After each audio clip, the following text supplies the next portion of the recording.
Hello? Welcome to Night, where the dark speaks and true stories haunt. This channel brings you real horror experiences, urban legends, and chilling encounters that people have truly lived through.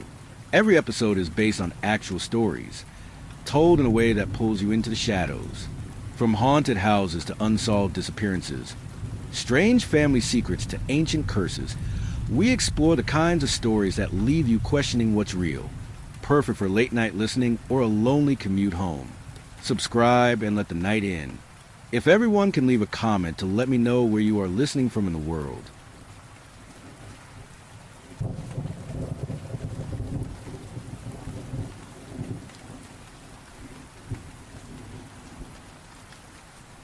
Story tittle. There's a gig app that pays disturbingly well. You won't find the app in any of the app stores, and even a Google search doesn't turn up results. To download it, you need to scan the QR referral code of someone who's already using the app. That feature makes it feel like you're joining an exclusive club. If a friend offers to let you scan their code, under no circumstances should you take them up on it. That friend is as good as dead to you. Trust me when I say from experience.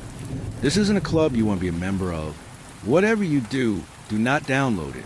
I was at the bar with my buddy Matt when he convinced me to download the app. We're both broke with a ton of student loans. So aside from the occasional $2 pint night at our local dive, drinking anything other than store-bought booze was a rarity for us. But Matt had said a celebration was in order and that he was paying, which was enough to get me off of my couch for happy hour.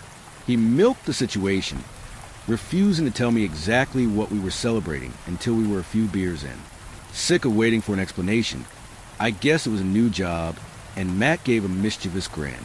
It's way better than that, he said. It's an app called Task.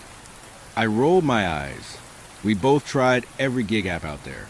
When I get sick of switching between Uber and Lyft and watching sorority girls puke out of the backseat of my car, I'd drive for DoorDash for a few weeks until the smell of fast food started to make me nauseous. After that, I'd hustle for gigs on Fiverr, or pick up odd jobs on TaskRabbit. Then the cycle would start over again. Most days, my circumstances felt inescapable. The last thing I needed was another app to slowly chip away at my sanity as I struggled to cobble together enough cash to cover rent and utilities. I told Matt as much. Screw those other apps, Matt said. This is the easiest money I've ever made. I have to admit I was intrigued. Matt never gets excited about anything, so part of me wanted to see what had turned him into a diehard so fast. The other part of me was gullible enough to believe there might actually be such a thing as easy money that didn't involve the lottery or an inheritance. It didn't take much badgering from Matt before I scanned his code and clicked the link. The link took me to a nondescript website with nothing but a download button. Seconds later, the app was on my phone. The app itself was bare bones, like Venmo, but with even fewer frills. Nothing but a few tabs. One for my own QR referral should I want to pass it along, one for linking my bank account, and one showing my current balance of $0. In the middle of the otherwise mostly blank screen were the words, "You have no new tasks." Before I could accuse Matt of tricking me into downloading malware, he cut me off. "I know what you're thinking, but just wait for a task," he said. I was sketched out too after Rachel referred me. The fact that Rachel was using it eased my concerns. Rachel's this girl Matt hooks up with on occasion. I'd only met her a few times at Matt's, but from what I could tell, she didn't seem like the type of person to get into anything that wasn't legit, aside from the fact that she went to film school. So she has even more debt than we do with fewer employable skills to show for it. "When you say the easiest money you've ever made," I asked, trailing off. "I've already made $800 since downloading it yesterday, and that's not counting the referral fee you just got me."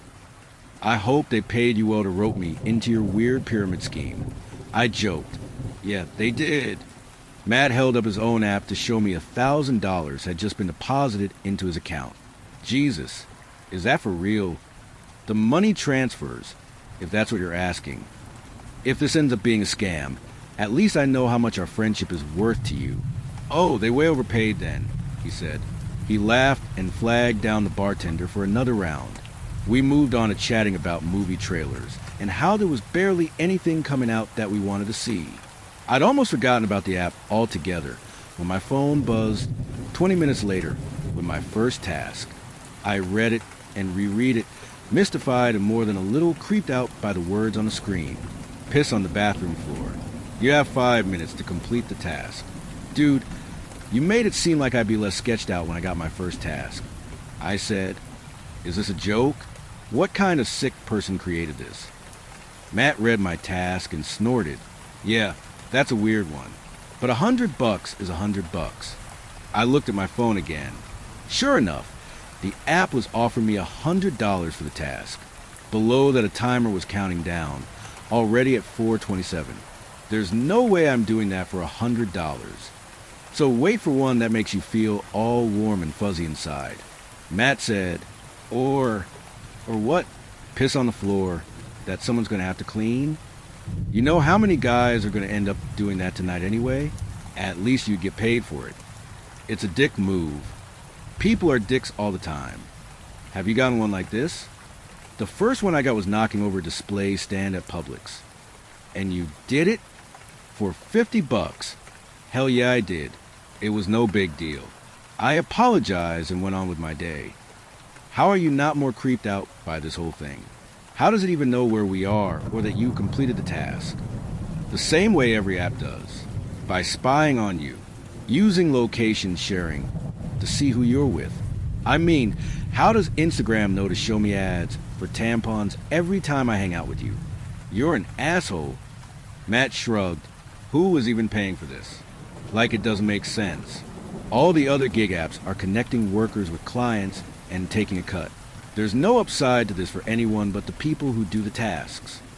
My money's on Zuck, or some other billionaire. Think about it. They're bored of all the luck stuff. They've got more money than anyone could spend in a lifetime. What else are they going to use it for but to laugh at all the dumb shit people will do if you pay them? Yeah, I'm not really interested in being part of someone's messed up social experiment. I checked my phone again. The timer was down to a little over 2 minutes. I scanned the app for a decline button but didn't see one.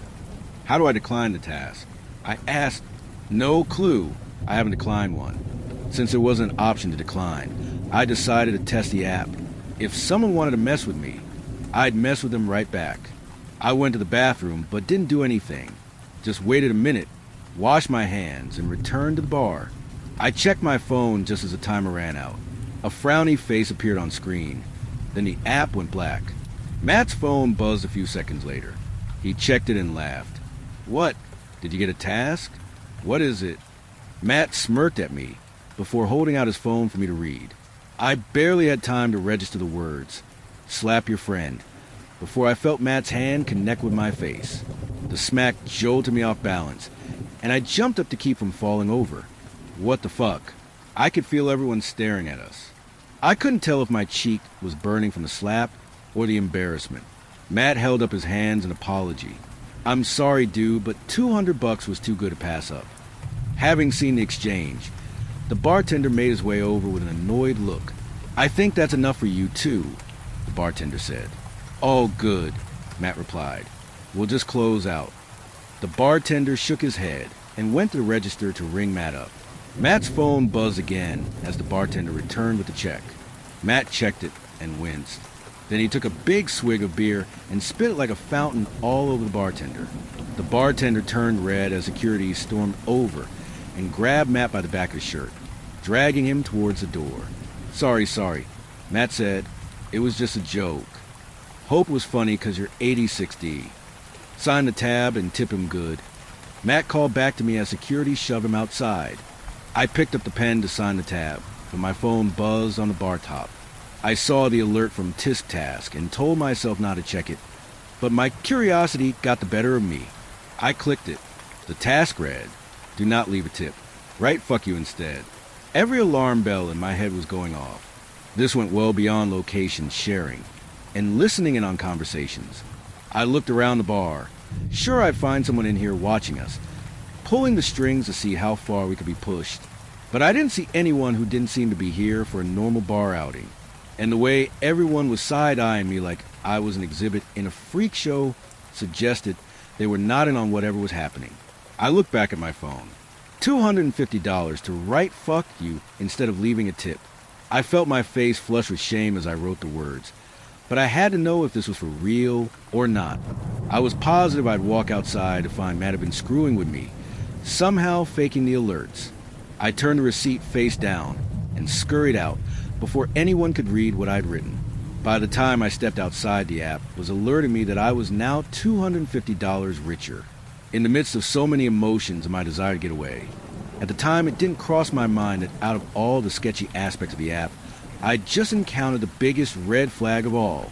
That slap from Matt wasn't a random task. It was a warning. Not following orders had consequences. Matt wanted to go somewhere else and keep celebrating our good luck, as he called it. But once the adrenaline faded, I felt hungover and on edge, so I went home. The whole thing felt wrong on multiple levels. So I decided not to go on the app for a while. Still, I needed some proof that the whole thing wasn't a hoax, so I transferred the money to my bank, and sure enough it showed up. As easy as the money had been, I had a knot in my stomach about it, though I struggled to articulate why. Part of it was being watched. All the unanswered questions about who was behind the app and why anyone would create it. But I think something about it also felt manipulative, like I was just a puppet in some messed up game I didn't understand. But I can't deny I had felt an immediate rush along with whatever pang of guilt came from stiffing the bartender. Like the app had tapped into some impulse I hadn't even known was there. Did I want to do that? Had the app made me take the smallest step towards some darkness lurking inside of me? I accepted some rideshare requests, hoping to distract myself. But even those reminded me how I was trapped driving, having leased a car to be able to drive for the apps, and now needing to accept a certain number of rides to make my payments each month. It wasn't even midnight before I found myself shampooing the floor mats in the back seat after some drunk kid puked on the ride home from a bar. Screw this, I thought. I opened Task and waited. No task showed up. I refreshed the app, but still nothing. I figured they just didn't have the bandwidth to monitor the app 24/7, but looking back, again, I think it was conditioning me to want more tasks. Like the app was negging me, making me feel unworthy, so I'd be grateful when it paid attention to me again. It wasn't until the next day that a new task showed up. I won't bore you with all the details of the tasks I accepted over the next few days to chip away at my debt, except to say that they seemed mostly mundane, if pretty dickish. At first, they were basic. Things like spitting gum where someone's guaranteed to step in it, bumping into a kid with ice cream so they drop it, ringing someone's doorbell in the middle of the night, and ditching. I realize now that they were escalating, though I barely noticed at the time. 72 hours after refusing to piss on the bathroom floor, I was doing things like taking a package off a neighbor's porch and tossing it in the dumpster and calling a random number to leave a message telling someone their sister had died. Robert Cialdini wrote this book, Influence, that I read a while back.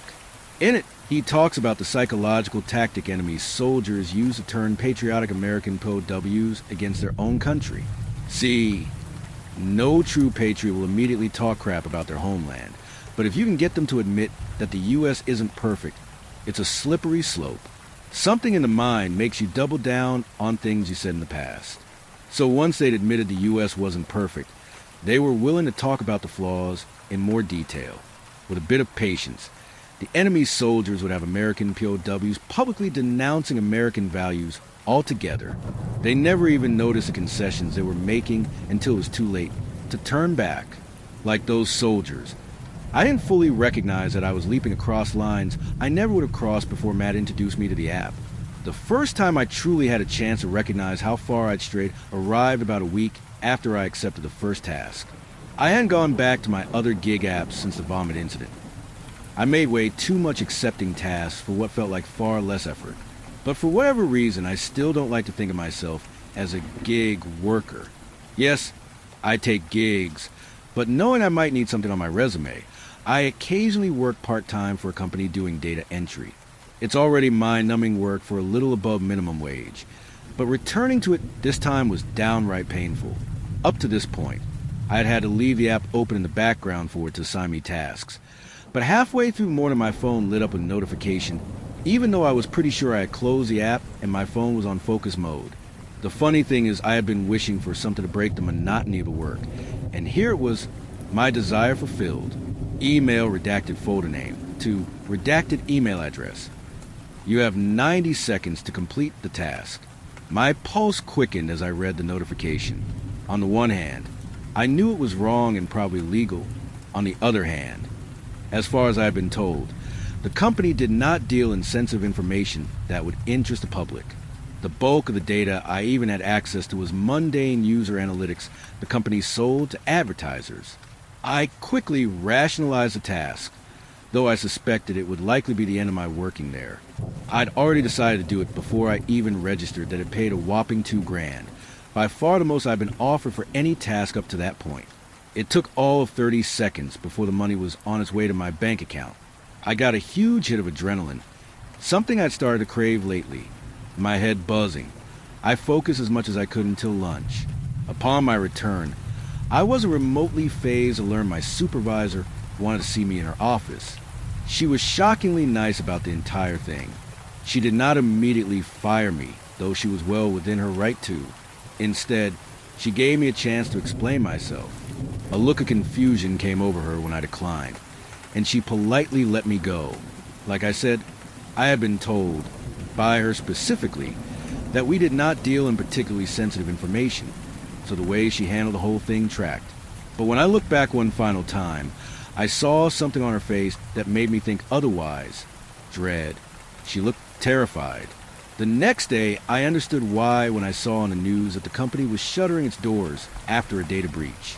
The pang of guilt I felt over potentially costing a lot of people their jobs was quickly replaced by a fear of the possible repercussions. I wondered if I would be thrown under the bus in the company's attempts to cover their tail. As if it could read my mind, my phone lit up with a notification informing me I'd received a $5,000 employee loyalty bonus. The familiar mix of elation at the huge payday and not inducing chills from being involved in something so strange crept in, and I managed to shake off any remorse I felt. I fell into the now routine act of rationalizing away what I had done. Whereas before I had told myself no one was really getting hurt by my actions, this time I focused on the fact that clearly the company had been doing something shady, or else a seemingly innocuous folder wouldn't have been enough to bring them down. Fuck them for doing something that put me in this position in the first place, I thought.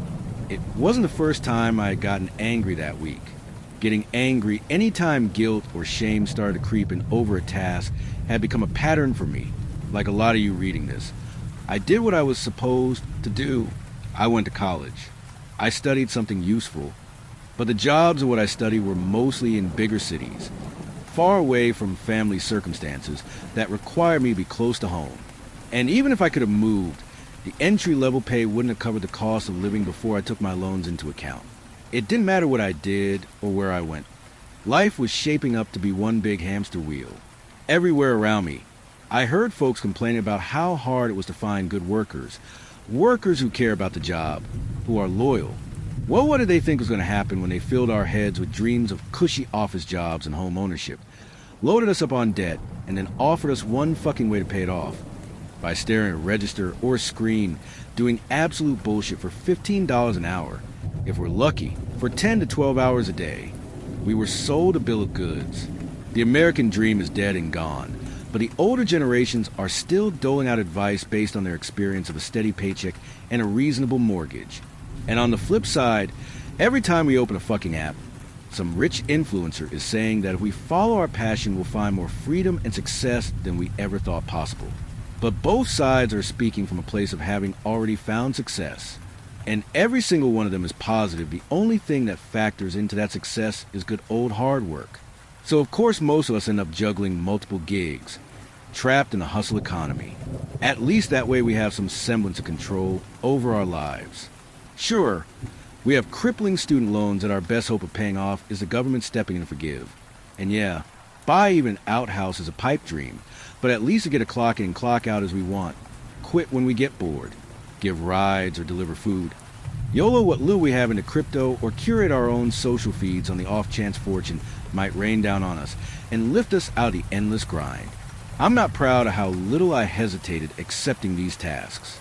It legitimately felt like, for the first time, I had a way out of the rat race. So what if I had to be addicted to it? Jeff Bezos wouldn't even let his employees take a proper bathroom break. And look where he ended up.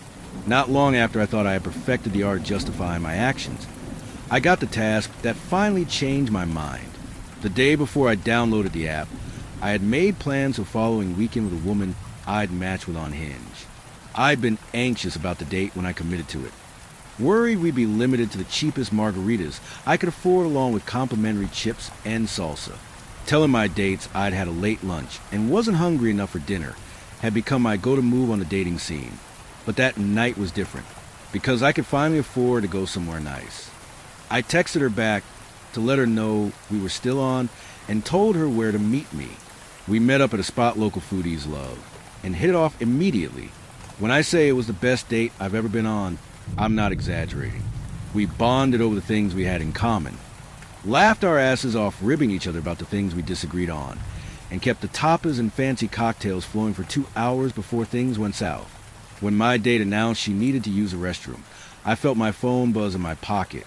As she was walking away, I checked the task I'd just been assigned.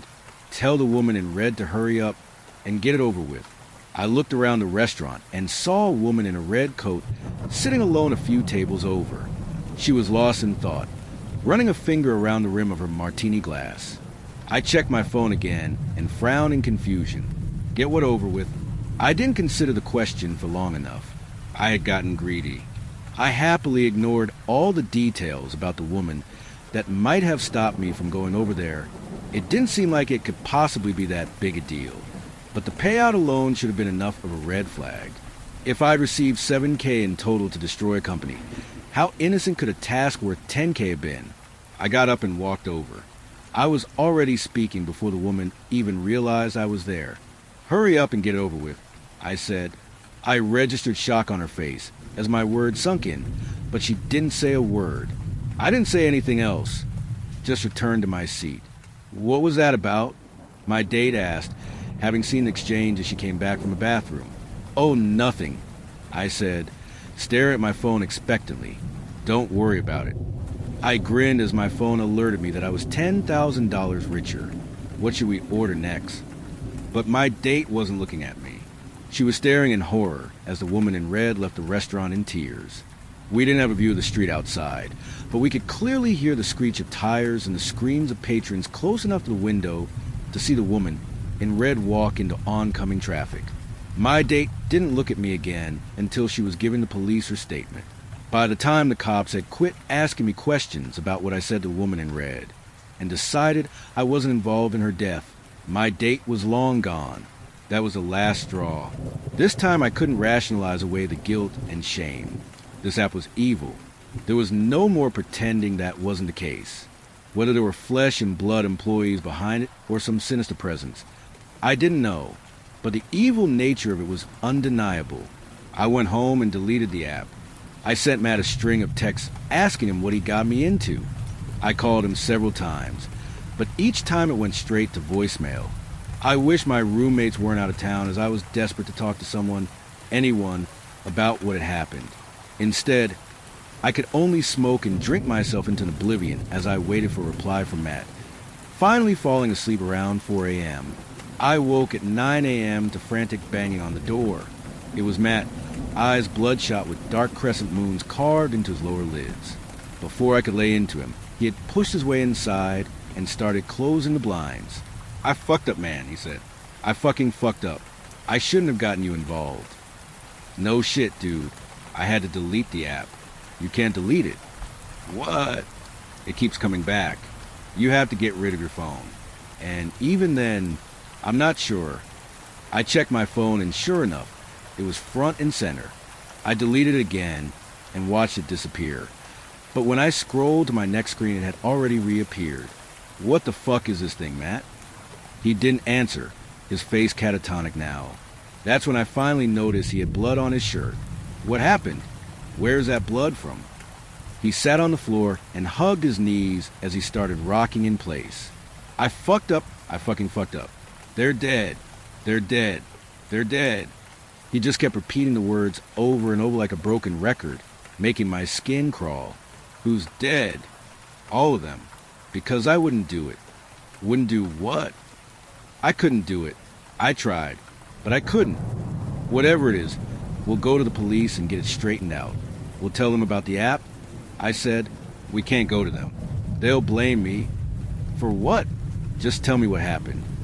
You don't get it, he snapped. We can't. They're listening.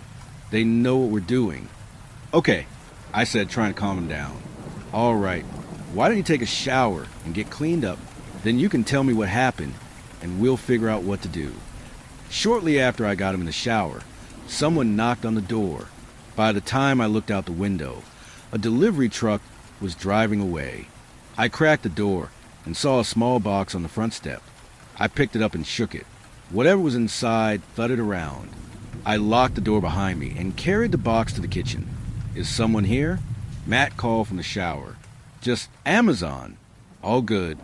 I cut open the box and stared in confusion. Inside was a revolver. My phone buzzed. An alert from Task.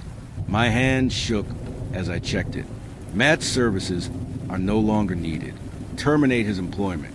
You have 5 minutes to complete the task. A wave of nausea hit me. I thought about calling 911, but I realized Matt might be right. I had no idea what to tell them. There's an evil app that wants me to murder my friend. Good luck with that. I decided to call Rachel. She was the only other person I knew of who was involved with this thing. Maybe she'd have some information or know what to do. I started to ask Matt if he could recall her number when I remembered he'd texted us both when we all went to party together a few months back. I searched through my texts and found the chat. Rachel picked up almost immediately. Hello, Rachel? It's Matt's friend, Spencer. I kept my voice down and went to my room. Something happened. I don't even know where to start. Where's Matt? He's here. In the shower. I think they want me to... Not over the phone. I'm close by. I'll be right over. I hung up and noticed the shower had stopped. I walked back out to the living room to find Matt, still wet, but now dressed in the clothes I'd left for him. His back was turned, but I could see the empty box next to him on the floor. What's the task? He asked. Matt, I wasn't going to... He turned and aimed the gun at me. I'm serious. I wasn't. I would never... Just put down the gun and let's talk. Shut the fuck up and let me think. With his free hand, he clutched his head, his face scrunching up as he held back a sob. He took a deep breath and let it out. I'm sorry, man. He gripped the gun tighter. His finger moved to the trigger. A car door slammed outside and got his attention. He hesitated as he turned to look. I jumped in his direction and tackled him. The gun skidded across the floor. He thrashed at me as I held him down. Stop, I said. I'm not trying to hurt you. The fight went out of him, and he quit struggling. I'm going to stand up now, I told him. Are you going to be calm? He nodded. I stood and moved to the window, peering through the blinds to see Rachel walking up the front steps. It's just Rachel, I told him.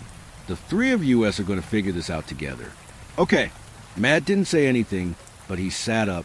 I unlocked the door and had it halfway open when a sickening realization hit me. Rachel had never been to my place before, and I didn't give her my address. I was already slamming the door when she raised her own gun and fired. Relief washed over me as I realized she'd missed. I dropped to the floor, reached up, and deadbolted the door. I turned around and pressed my back against the wall. But from this angle, I could see that she hadn't missed after all. Matt's lifeless eyes stared at me from the carpet, blood pooling around the hole in his head. Steady, methodical thumping came from the door, the sound of Rachel kicking at it. I scrambled to grab the revolver from where it had skidded across the floor when I tackled Matt. I aimed it at the door and yelled out, Please don't make me shoot you, Rachel. Just leave. I can't, she called back, her voice cracking. They have my sister.